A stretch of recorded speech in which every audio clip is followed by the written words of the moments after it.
रामायण हिंदू धर्म में एक पौराणिक सच्चाई है।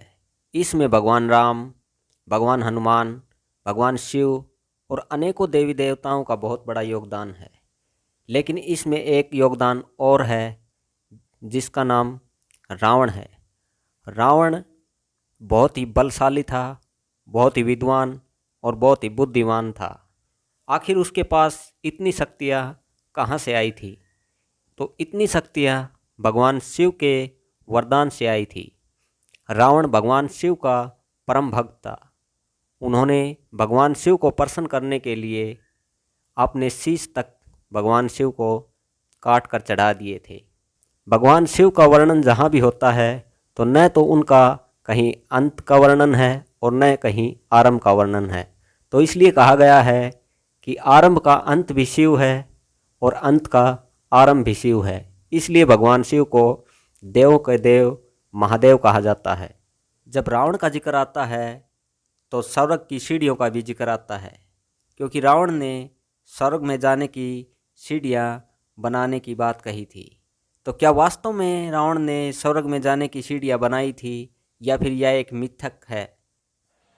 तो नमस्कार दोस्तों, स्वागत है आपका हमारे YouTube चैनल वर्ल्ड नेटवर्क में। तो आज की वीडियो में जानेंगे कि रावण ने स्वर्ग में जाने वाली सीढ़ियाँ कहाँ कहाँ बनाई। हजारों साल की तपस्या के बाद भगवान शिव ने प्रसन्न होकर रावण को दर्शन दिए और वरदान मांगने को कहा। रावण ने अमरता का वरदान मांगा, क्योंकि वो अपनी पूरी असुर जाति को बिना कुछ पुण्य कर्म किए स्वर्ग ले जाना चाहता था और अमर करना चाहता था।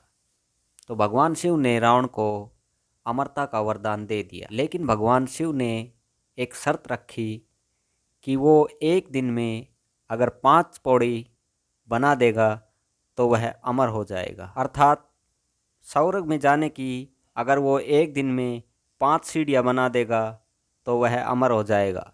रावण ने ये काम बड़ा आसान समझा और इस शर्त को स्वीकार कर लिया। तो रावण ने पहली पौड़ी हरिद्वार में बनाई, जिसे हर की पौड़ी कहा जाता है। यहाँ लाखों शिव भक्त भगवान के दर्शन के लिए पहुँचते हैं और वहाँ से गंगा जल लेकर भगवान के अनेकों मंदिरों में चढ़ाकर अपनी मनोकामनाएं पूर्ण करते हैं। तो यह पौड़ी रावण के द्वारा बनाई गई पहली पौड़ी है, जिसे हर की पौड़ी कहा जाता है। हिमाचल प्रदेश के सिरमौर जिले के नाहन से 7 किलोमीटर की दूरी पर एक शिव धाम घने जंगलों के बीच है। इस शिव धाम का अलग ही महत्व है। मान्यता यह है कि महादेव के इस मंदिर में शिवलिंग का आकार प्रतिवर्ष एक चावल के दाने के समान बढ़ता है। इस धाम को पौड़ी वाला धाम कहा जाता है, अर्थात स्वर्ग की दूसरी सीढ़ी के नाम से यह मंदिर प्रसिद्ध है। तो यह पौड़ी वाला धाम रावण के द्वारा बनाई गई दूसरी सीढ़ी है, इसलिए इसे पौड़ी वाला धाम कहते हैं। हिमाचल प्रदेश के सिरमौर जिले में चूड़धार पर्वत की ऊंची चोटियों में एक शिव धाम है, जिसे चूड़ेश्वर महादेव कहा जाता है। महादेव का यह धाम समुद्र तल से लगभग 12,000 फीट की ऊंचाई पर है, जिसकी सुंदरता वाकई में ही देखने लायक है। जो भी व्यक्ति चूड़धार मंदिर में दर्शन के लिए आता है वह अपने जीवन में सुख समृद्धि प्राप्त कर जाता है।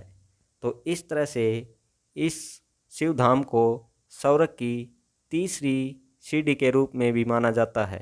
हिमाचल प्रदेश के किन्नौर जिले में हिमालय की बर्फीली चोटियों में एक प्राकृतिक शिवलिंग बना हुआ है, जो त्रिशूल के आकार का है। ये शिवलिंग 79 फीट ऊंचा है। इसके आसपास बर्फीले पहाड़ों की चोटियां हैं, जो इसकी खूबसूरती को 4 चांद लगा देती हैं। अत्यधिक ऊंचाई पर होने के कारण किन्नर कैलाश शिवलिंग चारों ओर से बादलों से घिरा रहता है। ये हिमाचल के दुर्गम स्थान पर स्थित है, इसलिए यहाँ लोग ज़्यादा दर्शन के लिए नहीं आते। किन्नर कैलाश धाम को स्वर्ग की चौथी सीढ़ी के रूप में माना जाता है। चारों सीढ़ियों का निर्माण करते हुए रावण को कुछ थकान महसूस हुई और वह कुछ देर आराम करने के लिए लेट गया। लेकिन जब उसकी आँख खुली तो प्रातःकाल हो चुका था। इसलिए उसका एक दिन में 5 सीढ़ी बनाने का वरदान निरस्त हो गया और इसके साथ ही अमरता का वरदान भी निरस्त हो गया। तो इन स्वर्ग की सीढ़ियों के बारे में आपको जानकर कैसा लगा दोस्तों, हमें कमेंट बॉक्स में ज़रूर बताएं। तो मिलते हैं किसी अगली वीडियो में, तब तक के लिए अपना बहुत ख्याल रखिएगा। नमस्कार, जय हिंद।